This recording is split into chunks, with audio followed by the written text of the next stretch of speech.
Economist Alfonso Peccatiello joins us today. He is the founder of the Macro Compass, and today's episode is all about macro. I'll put a link down in the description below of the Macro Compass. Excellent newsletter. Check it out. Alfonso, welcome to my new show. Pleasure to host you right now. Oh, David, it's my pleasure to be here at David Lynn Report. Good luck with your new adventure. Thank you very much. Well, good luck to me. Good luck to you. Good luck to the economy is what everyone's thinking. Recession risks are higher than ever. When are we getting a recession? That's my first question. Everyone wants to know. Late summer 2023. Yeah, I didn't say 2024. I said 2023, which means my base case is in 3 to 4 months, the US is going to be in a recession. A recession, David, is loss in the job market, so people getting unemployed, higher unemployment rate, and a decline in earnings. And my models are pointing to a recession starting in about 3 to 4 months from today. Now, we've spoken before about a recession risk. Have you moved your timeline up because of the banking crisis? Look, the timeline was moved a bit further because in the first quarter this year, the economy seemed to hold a little bit better than expected. But now this banking stress, as you correctly say, has moved back the timeline to what my base case was, which is midsummer this year. Banking stress, David, however it turns into a systemic banking crisis, which I don't think so, and we can chat about it, whether it turns into it or not, banking stress is inherently disinflationary. It slows down the flow of credit to the real economy. So banks hold off from giving credit to the real economy, which worsens the already negative macro outlook the economy was in. So it accelerates the process, basically, of walking into a recession. When we talk about contagion, it's not just within the banking sector. Just within the realm of finance, the funds that own, for example, the Credit Suisse bonds. I was just reading on CNBC this morning, there's over 10 funds with over $100 million each of Credit Suisse's now worthless bonds. And so everyone's taking a huge loss that's exposed to Credit Suisse directly. Banking collapses have an immediate effect on consumer lending and liquidity. And perhaps corporate entities that need to refinance will find it more difficult to do so if liquidity dries up. So walk us through the contagion risk all the way from the banking sector to the other sectors. Okay, David, let's try to explain for a second what's happening. I worked at a bank for 8 years at a management level, running money. So I've been lucky enough to be in the belly of the beast, right? So what's happening is the following. US regulation has failed to regulate what they call small banks. Over $200 billion in assets is not a small bank whatsoever, but the regulation was extremely lax, which means these banks, mostly regional community banks, don't need to stick to the regulation that large banks need to stick to, which means they can have a very concentrated funding base and they can mismanage their assets, which is what Silicon Valley Bank did. So then depositors flee away, and all of a sudden you don't have assets that are worth good enough to liquidate to service these deposits. Now, the issue with these small banks is that it's not the Silicon Valley story alone. They might have really mismanaged their risk management style, but the fact that the regulation was so lax on the small banks made the incentive schemes completely misleading, which means if you're a small regional bank, you don't have regulatory scrutiny, you tend to act a bit more like a cowboy. You tend to take more risks because the regulator is not on your back. Now, that means that there will be some more small banks under pressure, but overall, this can risk turning into a contagion event where people lose a bit of confidence in the banking sector overall. Now, that's where we stand. What has the Federal Reserve done is to say, ladies and gentlemen, the value of these treasuries, the value of this collateral, which we are now questioning, because if all banks need to start to fire sale this collateral to raise money to service these deposits, this is going to hit the value of the collateral further. The Federal Reserve has stopped this process by saying, take these bonds, which are worth 80 cents on the dollar, 70 cents on the dollar, David, give them to me with the new bank term funding program, and I'll fund you at 100 cents. No haircut whatsoever. I will ignore the market value of these treasuries. I will fund you at par. So what the Federal Reserve has done is basically put a Band-Aid on the situation and said, if yours is a liquidity problem, you don't need to take haircuts by selling these securities at 80 cents on the dollar. You can post them to me at 100 and I'll give you the money you need. This is a band-aid that takes care of the liquidity problem, but the loss of confidence in small banks in the way they run their business model, David, that unfortunately remains there. And that is a problem together with the credit risk that these banks are running. Small regional banks whose credit is now drying away, whose people are losing confidence towards, are also the banks that lend the most money to the real economy. They account for more than 70% of commercial real estate lending. They account for over 60% of overall real estate lending to the US economy. So if consumers are losing confidence in keeping their money at the small banks, you can expect the small banks also to pull back on lending to the real economy. And this generates a negative loop effect, which makes less credit flow towards the real economy and therefore a higher probability of a recession hitting in a few months. That's where we stand. When you're talking about the banking sector taking on too much risk, we've seen this happen before. What changes do you think will happen with regulation after this unfolds? Dodd-Frank was supposed to fix this. Look, the first fix will be to regulate what so-called small banks much harder. So banks below $250 billion in assets today don't need to stick to liquidity coverage ratio, net stable funding ratio, all these rules that have been put in place after the great financial crisis only affect large US banks. And this loophole of basically laxer regulation towards $250 billion assets banks or less will need to be fixed. Because otherwise, as long as there is this divergence, so-called small regional banks have an incentive scheme to run very risky business models, David. And we need to avoid that because these banks, as we have seen, can be pretty important towards the confidence towards the banking sector and can be also systematically important. So that's the first thing to fix. Regulate banks better. Let me give you a perspective. I'm European. I worked for a European bank. Europeans do a lot of things in a suboptimal way, but regulation in Europe towards banks is much tighter. Even the IMF has called out the US a few months ago for the lack of regulatory scrutiny on small banks and for the lack of scrutiny, particularly on the interest rate risk that these banks were running. And all of a sudden, we find exactly that to be the problem behind the Silicon Valley Bank decline. These guys didn't hedge their interest rate risk like a prudent bank would do because regulation also didn't force them.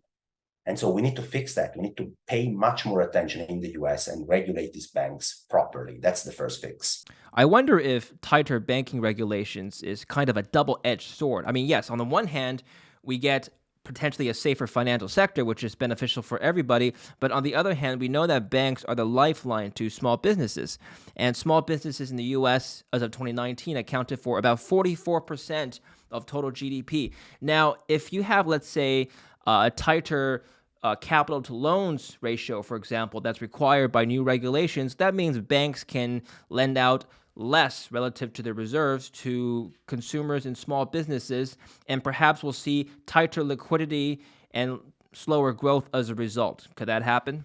Welcome to Europe, David.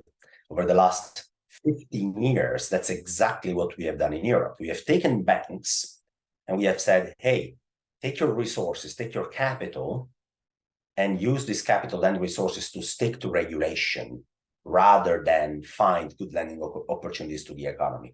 What we have seen is that as a small, medium enterprise in Europe, it's very difficult to get access to properly good, cheap credit in Europe. I'm afraid now, David, and you're right, that this trade-off between better regulation, safer financial stability, let's say, will hit most likely the ability of small banks to lend to the real economy. So the long-term macro consequences of this, again, are disinflationary because a tighter regulation of the banking sector makes banks less likely to deploy capital in lending to the real economy, which makes also the economy weaker because the flow of credit becomes tighter. So however I cut and dice this away, both from a short-term and a long-term perspective, from a short-term perspective, banking stress is disinflationary because banks will be defensive, will make sure that their liquidity position is strong rather than lend to the real economy. From a long-term perspective, this will lead to more stricter regulation. And you're right, David, that also means that small banks are likely to be lending less to the real economy, which again is disinflationary in the medium term and negative for US GDP growth.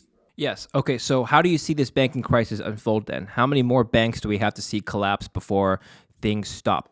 Look, I don't expect a major systemic contagion from the liquidity stress alone. And why? Because the Fed has the weapons to keep the system afloat from a liquidity perspective. So if banks have to fire sale their treasuries and they have to take losses and they have to go down like Silicon Valley Bank, David, right now they're not forced to do that anymore. They can just post their bonds underwater at the Fed and get the lifeblood lending facility without haircuts. That's the new BTFP from the Federal Reserve, the new program that has been designed. So the Fed can backstop that angle. And that's the reason why I don't expect the liquidity part of this crisis to become systemic. But there is a worse problem, which is the credit concentration towards risky businesses in the banking books. And that is what scares me. Between 2014 and 2021, let's take a step back, David. Yields were basically zero. In Europe, they were negative. So if you were a bank, how are you supposed to make money? If on your deposits you were charging zero, on your asset side, the treasuries were yielding very, very little, loan yields were very low. How do you make money, David? You take more risks as a bank. You find higher yielding securities. Between 2014 and 2021, slowly but surely, banks starting taking more risks. They bought leveraged securities in the real estate sector, commercial real estate backed loans, leveraged loans, other leveraged securities in the real estate sector.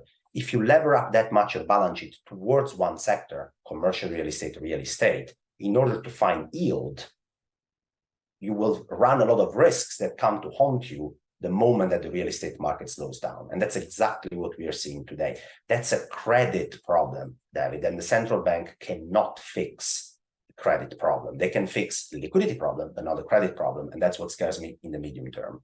I believe you have, you showed me charts before of correlation between credit in the system versus GDP growth.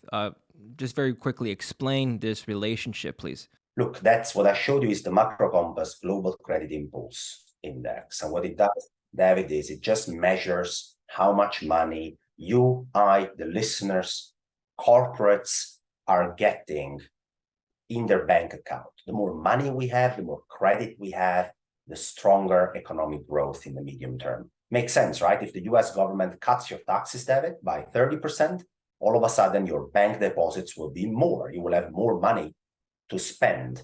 So this measure basically tracks how much money is being created for the real economy in the 5 largest economies in the world. And even before the banking stress, David, it was already pointing south, pointing down pretty materially because we stopped printing money so abruptly in 2022. And now banks are likely to lend and to create even less credit because of the banking stress. The more you contract credit impulse, the more likely it is that GDP growth is going to come down as well because people have less credit, less money to spend. It's a very simple relationship, but it works. And it's pointing towards a recession starting in late summer. Let's talk about bank runs. I've been hearing this term a lot in the media. If you look at Google Trends, for example, I showed this the other day, the term bank runs, that term has spiked up in search popularity. Everyone's talking about it. Is it actually happening beyond Signature Bank? Do you witness with the data and perhaps with personal anecdote, a lot of people actually withdrawing their cash from their banks? Look, we have numbers to track this, David, and I'm doing this with my research. You can check how many bank deposits are flying away from the system in the US. And over the last 2 weeks, we have had over $100 billion being taken away from banks and being parked where? Into money market funds, into T-bills. Why, David? Because people are realizing that all of a sudden, any money you have above $250,000 in the US at a bank, it's basically an unsecured loan to the bank. You're taking risks that the bank goes belly up. You're not getting rewarded for it, David, because its deposit rates are so low. So people are like, what's my alternative? Well, I can get my money out of the system, park it into a money market fund that only invests in T-bills or just buy T-bills myself, and I'll make 4%, 5%. So that's happening. But the trick is that has been happening, and I have a chart to show it as well, that has been happening, David, for a year now. So now we get a lot of attention because of the Silicon Valley Bank story, which is a very badly run bank. But this was happening already under the curtain, behind the curtain for a year, that people took money away from the banking system, deposited it into safer forms of money market funds, T-bills, and higher yielding. And can you blame them, David? I mean, it makes all the sense in the world. You make more return and your money is safer than parked in a bank account. Yeah, that does make sense to me. Alfonso, I want to learn a little bit more about this recession call that you made. We do know that credit is drying up. We do know that earnings potentially will be worse the next quarter. But what about other indicators like the labor market, wage growth? You know, the unemployment rate in the U.S. is still very, very low. And the White House and other government officials, even the Fed Chair Jerome Powell, indicated that before he pivots, he needs to see the labor market soften even more. I can't blame him. On paper, it's still very strong. So when are we going to see a shift towards the negative side for the labor market? Again, there is no recession, David, without a weaker labor market, right? So if I call for a recession starting late summer, I also expect that at the beginning of the summer, the labor market will be cracking down pretty rapidly. The good question you're asking is, why has that not happened yet? I mean, with all these forward-leading indicators pointing south, why is the labor market apparently so strong? And look, the answer to that question is, let's have a bit of a deeper look at the labor market. If I ask you, what do you think is the pace of full-time hiring in the US? So how many people are getting hired on a year-on-year basis in terms of hiring growth for full-time workers? If I ask this question around, people would say, I don't know, 5-6% more. That's how many companies are increasing the headcount by maybe 5-6%. The answer is 0 on a year-on-year basis, David. So US companies are not hiring people on a net basis, full-time workers. What they're doing is they're trying to keep their working force stable. Instead of laying off people, they're trying to hold on, to hoard their labor force. That's what's happening. Why are they hoarding? It's because they are scared from laying off people because of the pandemic experience. If you wanted to hire back somebody in 2021, David, it was barely impossible. There was no labor supply. There were tons of bottlenecks. And companies are scared of that, and they're rather hoarding labor as long as they can, because they're like, if I lay off somebody, am I sure I can hire him back? This is typical late stage, late cycle behavior by companies that instead of laying off, unless they're forced to, they will try to hoard labor. Now, this actually cracks when earnings and profit margins start to decline, David, because if you're not making money as a company, it's going to be harder and harder to justify a large labor force, right? At some point, you need to cut costs to the bone, including your labor force. Year-on-year earnings are turning negative for the first time. Profit margins are squeezing. So I think this process is in the making, and over the next 2 to 3 months, companies will be forced to let people go, even if they don't want to, because they're afraid of having trouble hiring them back, but they will be forced to let them go. That's when you see unemployment claims going up, non-farm payrolls coming down, and all the signs that the labor market is weak. We are just in hoarding mode right now. Give it a few months, and my base case is we're going to be seeing weakness in the labor market too. Just in the labor market, Alfonso, one phenomenon we've witnessed over the course of the last year really is a rising quit rates. If you look at the St. Louis Fed quit rates chart here on the screen, you'll notice that people, especially younger people, have been quitting more rapidly. That showed a confidence, I suppose, in the labor market because they know they're going to find another job. That ratio or that number has been coming down rapidly ever since Q3 or Q4 of last year. Still, though, much higher than pre-pandemic levels. What do you make of this indicator? Look, again, this is the result of how tight the labor market has been in 2021 and in the first half of 2022, David. I mean, it was that tight that the supply of labor was really scarce. So you knew you had power, David. You were in demand. You would quit your job. You would immediately find something else, and therefore also a higher salary, most likely. There's also a series that shows the salary increase that people get when they quit their job, and it reached its high, I think, in the first half of 2022. But now you look at the momentum of this series that you just showed, David, and you see that quit rates are coming down a little bit, right? They remain elevated, but from a rate of change perspective, they're coming down. This goes to show that the momentum of the labor market is weakening.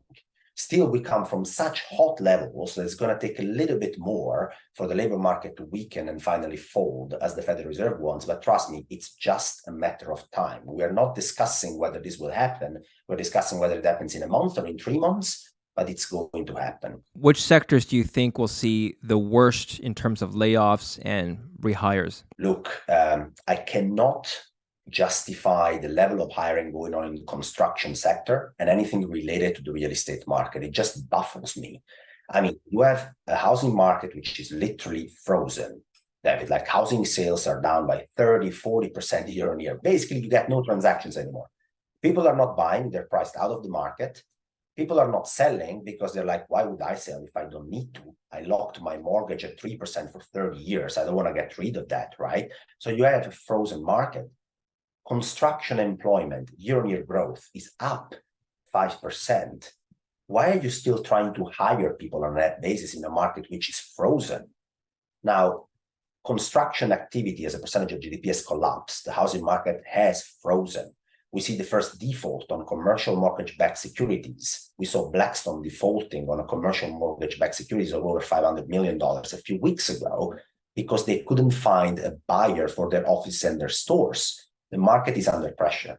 So that's one of the sectors. And anything really ancillary related to the real estate market, where I expect, unfortunately, plenty of layoffs to come over the next few months.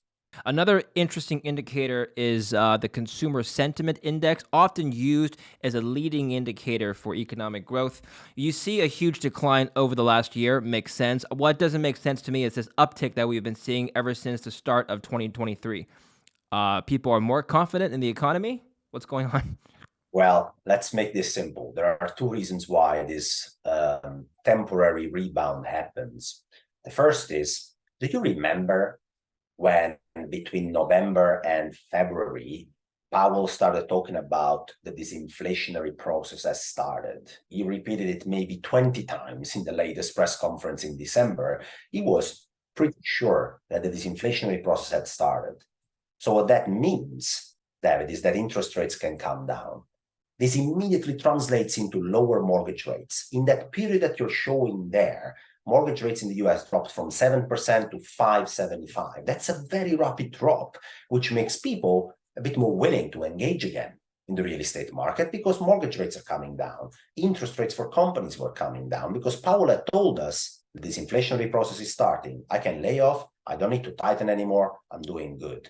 In other words, credit conditions had become looser, and also the stock market ripped over that period. So which means people felt more buoyant when it comes to spending because your 401k is going up, your portfolios are going up, the equity market is ripping, bond yields are coming down, credit conditions are looser. It makes you more confident, David, that you can actually come back and spend in the real economy. Jerome Powell hinted that this may be the last rate hike. I'll ask you about that. First of all, is this the last rate hike? And if that's true, we get a double whammy of lower inflation and lower rates. Good for consumers, no? You get one hike more. That's my base case. Because I don't expect the banking crisis to immediately morph into a systemic crisis, I think the Fed will be very blind and hike once again. But then as we get very close to a recession in summer, then you're done. Then you're done, David. There is no hike anymore. If the labor market starts to fold, then the Fed is done. At that point, it will be done. The thing is, and that's to answer the second question, people think that the Fed pivot is good.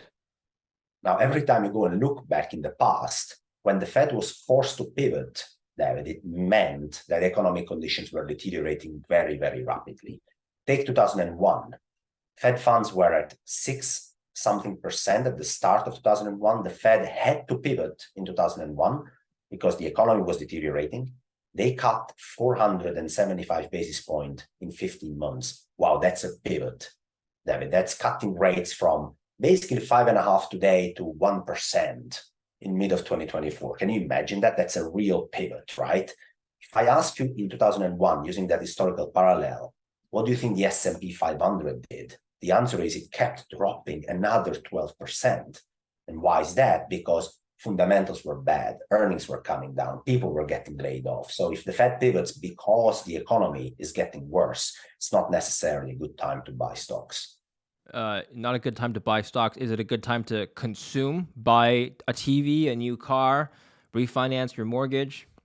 Well, at that point, I think the best thing to do is to make sure that you can keep your job, because if people are getting unemployed, there was a friend used to say, a recession is when you get unemployed. Otherwise, if somebody else is getting unemployed, then it's just an economic downturn, right? So in a recession, a broad recession, it's important to make sure that you can keep your job. That's the first objective.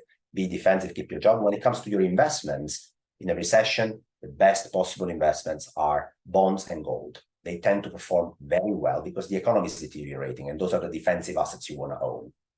I want to come back to those assets. They've been performing very well over the last couple of weeks. Now, I think the saying goes as well, just to add to that, a recession is when your friend or neighbor loses his job. A depression is when you lose yours. I've heard that one before as well. So hopefully that doesn't happen. How bad is this recession in terms of GDP growth? Have you made an estimate or forecast? Excellent question. So I looked at the depth of the yield curve inversion to try and predict whether a more inverted yield curve, David, and an inverted yield curve for longer actually predicts a worse recession. It does. It does, David. And it makes sense, right? Because the more the yield curve is inverted and the longer it is, basically the bond market is telling you you have been choking the economy for a longer period of time. That's what it tells you, right? And it also tends to predict well when a recession will be. Now, we have choken the economy for a long period of time now. The curve has been inverted for basically a year already. And the levels of inversions we are reaching are now the sharpest in over 4 decades. If you look at the 3-month yield minus the 10-year yield, as we speak, it's more inverted than in the 80s when Volcker was trying to fight inflation. That's the levels we are at today. So if you look at these measures, it would suggest that you would lose about 2 to 3 percentage points of GDP, but most importantly, in unemployment rate, that's easier for people to, I guess, get the relationship with. Today, we're at about 3.5, 3.6%. If my base case recession realizes, then you're going to get an employment rate up to 6, 7%. That's quite a steep increase in unemployment rate. Also, historically speaking, my base case is we are facing a recession starting in summer, and the depth of the recession will not be negligible. So that's roughly on par with what happened in 2008. Again, I think the easiest is look at earnings and look at unemployment rate. And if I try to model where earnings are going and unemployment rate is going, David, you're looking at something that is maybe not the size of the 2008, 2009 recession, but not very, very far away from that kind of recession, let's say. So something not negligible. Okay, so let's talk about effects on capital markets then. In 2008, going into 2009, we know that the stock markets, the S&P 500 dropped by more than 50%, or around 50%. We have not seen this magnitude yet, although in terms of GDP, I think you've talked about this as well, the stock and bond markets over 2021 lost more relative to GDP than in the past recessions. Interestingly, we haven't seen a percentage drop on par with 2008 yet. Is that happening? If not, why? David, if you measure from the top of the S&P 500, right, we're talking like 4,800, you have already lost over 800 points, right? So you have already lost quite a lot. Now, if you measure from the peak, I think people ask me, where does the S&P 500 bottom? That's the question everybody wants to try and get an answer for. My answer for that question is about 3,500. So it's not, I'm not going to say 3,000 or 2,500. And the reason is pretty simple. The stock market, David, does not bottom when earnings bottom. It bottoms before that because the Federal Reserve has eased already a lot. And at that point, it starts feeding into markets. Some optimism comes back through valuations. So even if earnings continue to drop for another few quarters, the stock market stops dropping at that point. I think 3,500 is a very reasonable level to expect. Guys, we're talking about almost 1,500 points from the top. It's a very serious decline, peak to trough, if that realizes. What about bonds? Well, of course, as I said on the macro compass, look, the best period, David, to buy bonds is when nobody wants them. Like when everybody says this is the worst investment you can ever have in your portfolio, I hate bonds, bonds are useless for the next decade. Generally speaking, you want to have bonds. I think that climax was reached a couple of weeks ago. Do you remember the narrative? The narrative was Fed funds are going to be at 5% forever. The Fed will never cut rates back. I mean, forget about cuts. We need to keep rates at 6%. Why do you have bonds in your portfolio? 10-year Treasury yields were 4.1%. And I think that was looking really good. So I hope people took the chance to buy some. I think even now, if Treasury yields would back up a little bit, hopefully this banking crisis doesn't turn systemic immediately, so yields can rise a little bit, you should be looking to add bonds to your portfolio, David, at this point in the cycle. Usually in the past, the capital markets, specifically stocks, they tend to bottom before a trough in the economy. Meaning if you think a recession is going to hit by Q2, shouldn't we expect the stock markets to bottom by Q2 latest? Well, actually, the problem is how long the recession lasts, right? Because before earnings bottom, it can take a year, right? After the recession starts. But I follow your logic, and we have done some analysis together on this, David, also in your previous videos, where you can see that if a recession starts in Q2 and it lasts for a year, so it goes into Q2 24, you would expect the stock market to bottom somewhere by the end of this year, right? You don't need to wait for the last shoe to drop before you're able to buy the stock market. You can buy it somewhere before, in the middle, basically, of this process. The problem is the process hasn't even started yet as we speak. Okay, well, let's talk about two assets that have done very well over the last month. Gold has done very well. Bitcoin has also risen despite the collapse in Bitcoin and crypto-related banks. So why have these assets done well is my first question. And second part of the question, follow up, where do they go from here? Look, for gold, I think it's very reasonable. You have a banking crisis. It's disinflationary. It scares the Federal Reserve, right? So it also makes the dollar weaker, which generally is a very good tailwind for gold. People realize the money they have in a bank account isn't as safe as they thought it would, David, so they look for alternative elsewhere. Interest rates come down. All of this is super supportive for gold, and it makes sense, right? So you have gold rallying as a safe haven role, negative correlation with interest rates. So interest rates come down, gold goes up. It all makes sense, right?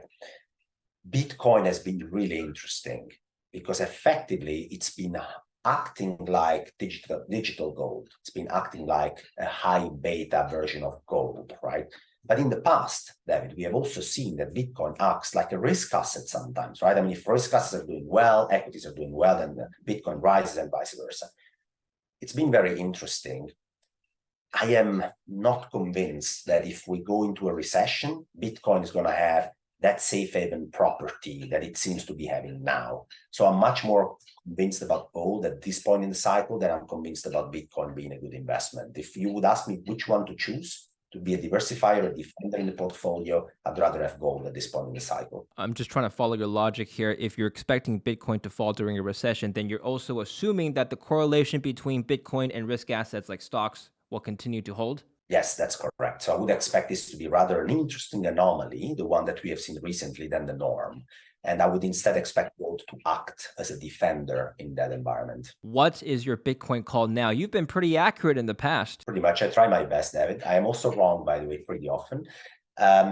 So Well, let's say no one's always right all the time. I think I would be more worried if you're 100% right all the time. You're probably a time traveler then, but yes. Me too, David. So let's say over the next 3 to 6 months, I would expect Bitcoin to breach again below $20,000 if my recession call is correct. Okay. And gold? Oh, yeah, that's interesting. So gold would easily be above 2,000, but that's not a hard call because it's already there. Obviously, gold has been already pricing in some recessionary risks, David. So it's already partly in the price, but I would expect to breach 2,000 on the way up if we get a recession. The thing that gold investors are wondering is whether or not it can sustain above $2,000 an ounce. It's never done that in history, in nominal terms.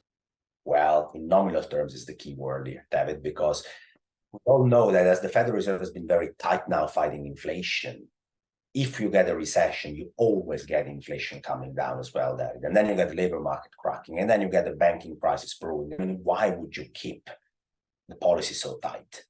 So the Fed can turn again. When they turn again, all things measured in nominal terms, yeah, maybe you should measure them in real terms because we know what happens. We have seen it already in 2020, 2021. They can be very tight, they can be very easy, and in a recession, they will be forced to be very easy. That helps gold. Asset allocation now.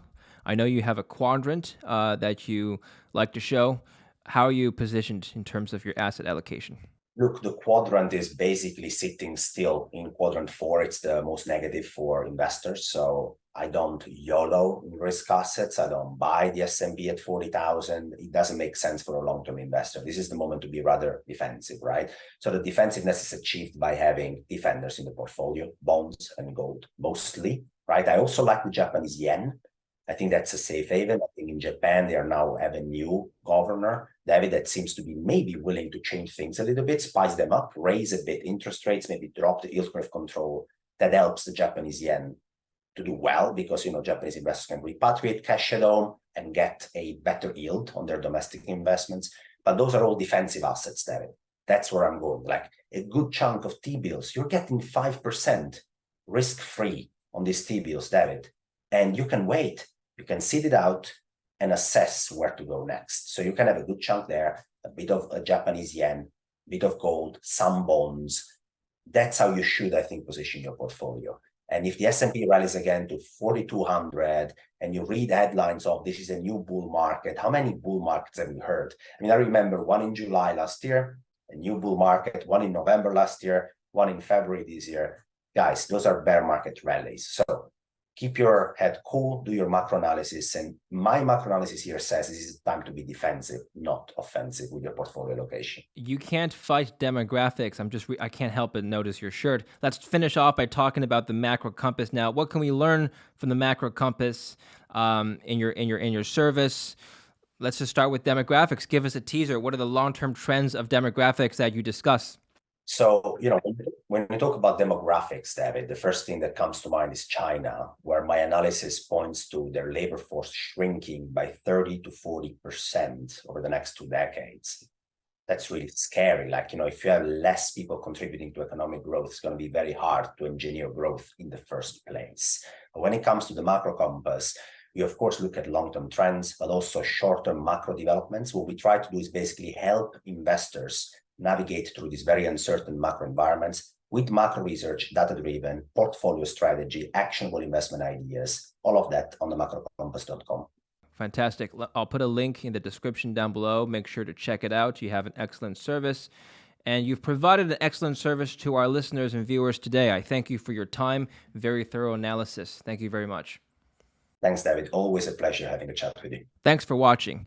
If you'd like to learn more about the Federal Reserve, take a look at my interview with Danielle DiMartino Booth. She offers another alternative perspective on what the Federal Reserve is going to do next and how many rate hikes you can expect this year. Her answer might surprise you. I'll put the link down in the description below. As always, I appreciate your watching my show. Don't forget to subscribe.